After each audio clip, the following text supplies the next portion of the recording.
இனிய காலை வணக்கம்.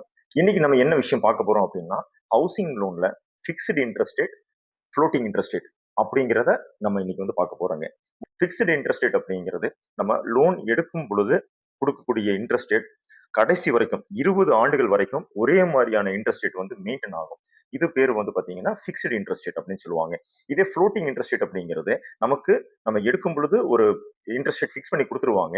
ரிசர்வ் பேங்கோட வட்டி விகிதங்களுக்கு ஏற்ற இறக்கத்திற்கு ஏற்ற மாரி நம்மளோட லோன்ல இருக்கக்கூடிய வட்டி விகிதங்களும் மாற்றமாகும். இந்த வட்டி விகிதங்களுக்கு பேர் வந்து பார்த்தீங்கன்னா, ஃப்ளோட்டிங் இன்ட்ரெஸ்ட் ரேட் அப்படின்னு சொல்லுவாங்க. ஃபிக்ஸ்டு இன்ட்ரெஸ்ட் ரேட்ல நமக்கு நன்மை அப்படின்னு எடுத்துட்டோம் அப்படின்னா, நிலையான வட்டி அப்படிங்கிறத ஃபிக்ஸ் பண்ணி குடுத்துடுறாங்க இல்லைங்களா? அப்ப இந்த வட்டி 20 ஆண்டுகளுக்கு ஒரே நிலையா இருக்கிறதுனால, நமக்கு இஎம்ஐல எந்த ஒரு மாற்றமும் வரப்போறது இல்லைங்க. அதே மாரி வருடத்திலயும் நம்ம எந்த மாசம் முடிக்க போறோமோ, அதுலருந்து 1 மாசம் கூட எக்ஸ்டெண்ட் ஆகாதுங்க. இது முதல் நன்மை. 2வது நன்மை வந்து பார்த்தீங்கன்னா, நம்ம ரிசர்வ் பேங்க் வந்து ஃப்ளக்சுவேஷனுக்கு ஏற்ற மாரி வட்டிய ஒரு வேள வந்து அதிகப்படுத்துறாங்க அப்படின்னு வர்றப்போ, இந்த ஃபிக்ஸ்டு இன்ட்ரெஸ்ட் ரேட்ல இருக்கிற லோன அந்த வட்டி உயர்வு எந்த இடத்துலயும் பாதிக்காதுங்க. இப்படி ஒரு விஷயம் வந்து அதுல வந்து ஒரு பிளஸ் பாயிண்டா இருக்குது. இதே மைனஸ் சைடு அப்படின்னு நம்ம பார்த்துட்டோம் அப்படின்னா, இப்ப நம்ம லோன் ஆரம்பிக்கிறப்பயே ஃபிக்ஸ்டு இன்ட்ரெஸ்ட் ரேட்ல கொஞ்சம் வட்டி கூடத்தான் வந்து அவங்க வந்து நமக்கு வந்து ஃபிக்ஸ் பண்ணி குடுப்பாங்க. அது ஒரு நமக்கு ஒரு மைனஸ் பாயிண்டா இருக்குது. 2வது விஷயம், இப்போ ரிசர்வ் பேங்க் வந்து வட்டிய ரொம்ப கம்மி பண்றாங்கன்னு வச்சுக்கலாங்களேன். இப்போ உதாரணத்துக்கு இந்த கொரோனா சமயத்துல 6.5 வரைக்கும் வந்துச்சுங்க. அந்த மாரி கம்மியாகுறப்போ, அந்த பெனிஃபிட் நமக்கு கிடைக்காம போயிரும். 3வது விஷயம் வந்து பார்த்தீங்கன்னா, ஃபோர்க்ளோசிங் சார்ஜஸ். இப்ப 20 ஆண்டுகளுக்கு முன்னாடியே ஒரு 12வது வருஷம், 13வது வருஷம் நம்ம போய் லோன மொத்தமா நம்ம பணத்த கட்டி குளோஸ் பண்றேன்னு போனோம் அப்படின்னா, குளோசிங் சார்ஜஸ் வந்து நம்ம வந்து கட்டாயம் நம்ம வந்து கட்டித்தான் ஆகணுங்க. இதுல இருக்கக்கூடிய தீமைகள்.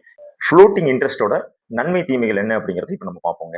இப்போ அதுல வந்து நன்மை அப்படின்னு பார்த்தோம் அப்படின்னா, நம்ம ஃபர்ஸ்ட் ஆரம்பத்திலேயே வந்து நம்ம லோன் எடுக்கும் பொழுது, நம்ம ஸ்பெஷல் இன்ட்ரெஸ்ட் ரேட் அப்படின்னு சொல்லி சில டிஸ்கவுண்ட்ஸோட வந்து நமக்கு வந்து இன்ட்ரெஸ்ட் ரேட் ஃபிக்ஸ் பண்ணி குடுப்பாங்க. அது வந்து நமக்கு ஒரு பெனிஃபிட்டா இருக்குங்க. 2வது விஷயம், ஆர்பிஐல வந்து நம்ம ரேட் ஆஃப் இன்ட்ரெஸ்ட் வந்து குறைக்கிறாங்க. அந்த மாரி சமயத்துல நமக்கு வந்து மிகப்பெரிய பெனிஃபிட்டா இருக்கும் இந்த ஃப்ளோட்டிங் இன்ட்ரெஸ்ட் ரேட்ல. 3வது விஷயம், நம்ம லோன முன்கூட்டியே குளோஸ் பண்ண போறோம் அப்படின்னு வந்து பார்க்குறப்போ, நமக்கு வந்து அந்த ஃபோர்க்ளோசிங் சார்ஜஸ் வராதுங்க. இதுல இருக்கக்கூடிய அந்த 3வது நன்மை. இப்ப இதுல மைனஸ் சைடு என்ன அப்படின்னு பார்த்துட்டோம்னா, ரிசர்வ் பேங்க் ஒருவேளை ஃப்ளக்சுவேஷன் அதிகமா போய் வட்டி அதிகமா போகுங்கிற சமயத்துல கண்டிப்பா அது வந்து நம்மள பாதிக்குங்க. 2வது விஷயம் வந்து நம்ம ரிசர்வ் பேங்க் வட்டிய வந்து மாத்தி அமைக்கிறாங்க, குறைக்கிறாங்க அப்படிங்கிற பட்சத்துல நம்மளுடைய பேங்க்குக்கு போயி இது மாரி வந்து வட்டி குறைப்பு ஆயிருக்கு. எங்களுக்கு அதோட பெனிஃபிட் எங்களுக்கு வேணும் அப்படின்னு சொல்லிட்டு நம்ம வந்து கொஞ்சம் கேட்டு வாங்கணும். ஸோ அந்த இடத்துல நம்ம வந்து கொஞ்சம் கேர்ஃபுல்லா இருக்கணுங்க.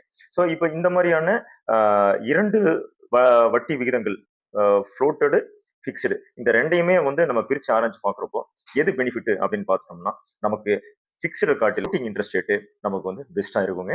இந்த பதிவு உங்களுக்கு மிகவும் பயனுள்ளதா இருக்கும்னு நினைக்கிறேன். நன்றி, வணக்கம். தமிழ்நாடு ஹவுசிங் லோன்ஸ், நெசவாளர் காலனி, PN ரோடு, புதிய பஸ் நிலையம் அருகில், திருப்பூர்.